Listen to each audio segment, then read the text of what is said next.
Assalamualaikum warahmatullahi wabarakatuh. Selamat siang.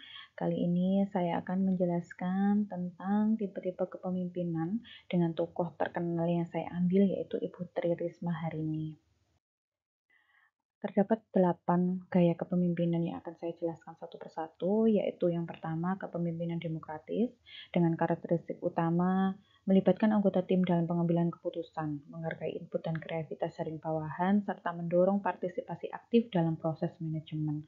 Yang kedua adalah kepemimpinan otokratis dengan karakteristik utama pertama pengambilan keputusan terpusat pada pemimpin, kontrol ketat terhadap bawahan dan proses kerja. Yang terakhir, komunikasi satu arah dari atas ke bawah. Yang ketiga adalah laissez-faire leadership atau kepemimpinan lepas kendali. Karakteristik utamanya adalah satu, memberikan kebebasan penuh kepada tim, minim intervensi dan pengawasan dari atasan, serta pemimpin menyediakan sumber daya tapi tidak terlibat aktif. Yang keempat adalah kepemimpinan strategik. Karakteristik utamanya adalah fokus pada visi jangka panjang dan tujuan organisasi, serta kemampuan untuk memprediksi dan memperencanakan masa depan. Yang kelima adalah kepemimpinan transformasional dengan karakteristik utama yaitu menginspirasi perubahan ke arah yang lebih positif untuk mencapai tujuan bersama, serta mendorong perubahan positif pada setiap individu dan organisasi, serta membangun visi yang kuat dan menginspirasi. Yang keenam adalah kepemimpinan gaya pelatih atau coaching style. Karakteristik utamanya adalah fokus pada pengembangan individu dan tim, serta memberikan feedback konstruktif secara reguler. Yang ketujuh adalah kepemimpinan transaksional dengan karakteristik utamanya yaitu fokus pada supervisi, organisasi, dan kinerja, serta menekan pada kepatuhan terhadap aturan dan prosedur. Yang kedelapan adalah kepemimpinan birokratis dengan karakteristik utamanya mengikuti aturan, prosedur, dan hierarki dengan ketat, fokus pada kepatuhan dan konsistensi, serta struktur organisasi yang jelas dan teratur. Setiap gaya kepemimpinan ini memiliki kekuatan dan kelemahan masing-masing. Pemimpin yang efektif seringkali dapat beradaptasi gaya mereka sesuai dengan situasi, tim, dan tujuan organisasi. Realnya adalah banyak pemimpin sukses yang menggabungkan elemen-elemen dari berbagai gaya kepemimpinan untuk menciptakan pendekatan yang paling sesuai dengan kebutuhan organisasi mereka. Salah satu tokoh yang saya ambil yaitu Dr. Honoris Causa Insinyur Hajah Tri Risma Harini MT atau yang akrab dikenal dengan Bu Risma. Lahir 20 November 1961, beliau adalah wali kota Surabaya tahun 2010 sampai 2020 yang merupakan wanita pertama yang terpilih sebagai wali kota Surabaya sepanjang sejarah. Bu Risma juga tercatat sebagai wanita pertama yang dipilih langsung menjadi wali kota melalui pemilihan kepala daerah sepanjang sejarah demokrasi Indonesia di era reformasi, dan merupakan kepala daerah perempuan pertama di Indonesia yang berulang kali masuk dalam daftar pemimpin terbaik dunia. Dan beliau juga mantan Menteri Sosial Republik Indonesia pada Kabinet Indonesia Maju yang mulai menjabat sejak Desember 2020 sampai tahun 2024.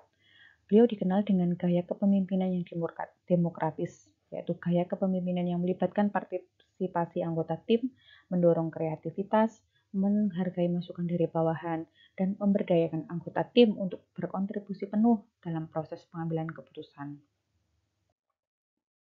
Karakteristik kepemimpinan demokratis Bu Risma, yaitu yang pertama keterlibatan masyarakat dalam pengambilan keputusan, transparansi dalam pengelolaan kota, pemberdayaan tim dan pegawai, pendekatan kolaboratif dengan berbagai pihak, dan keterbukaan terhadap kritik dan masukan.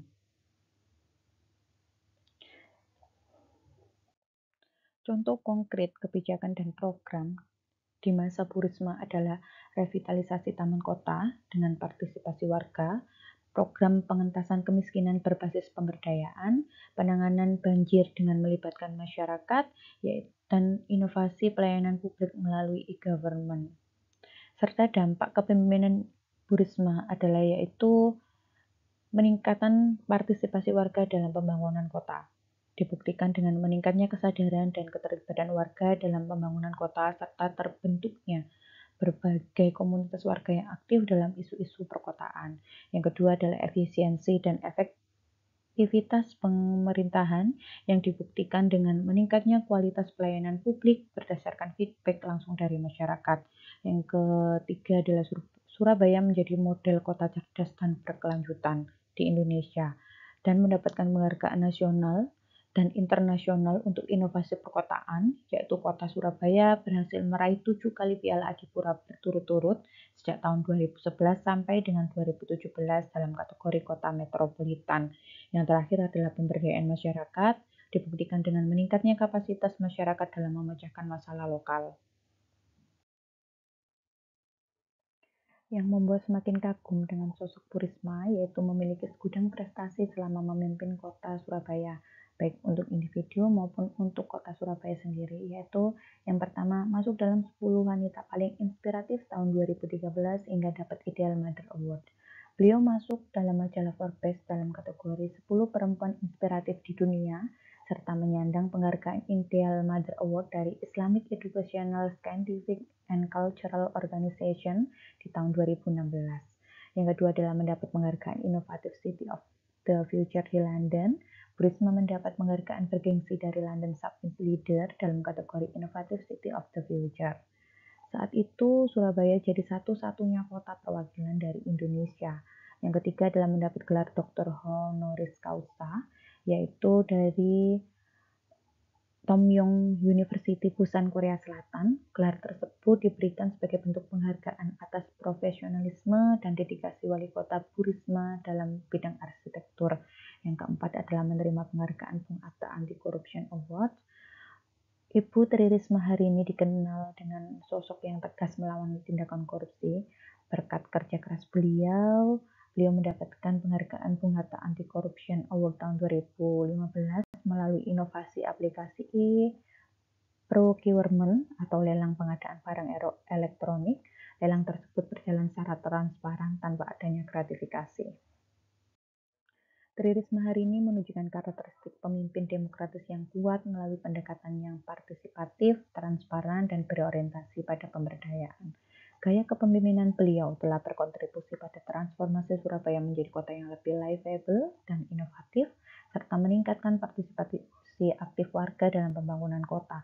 Meskipun ada tantangan, pendekatan demokratis beliau telah berdampak positif yang signifikan dalam menjadi model bagi kepemimpinan perkotaan di Indonesia. Sesuai quote beliau berkata, pemimpin yang sukses adalah pemimpin yang bisa memberikan kesempatan sukses kepada orang lain. Terima kasih. Sekian pemaparan dari saya. Wassalamualaikum warahmatullahi wabarakatuh.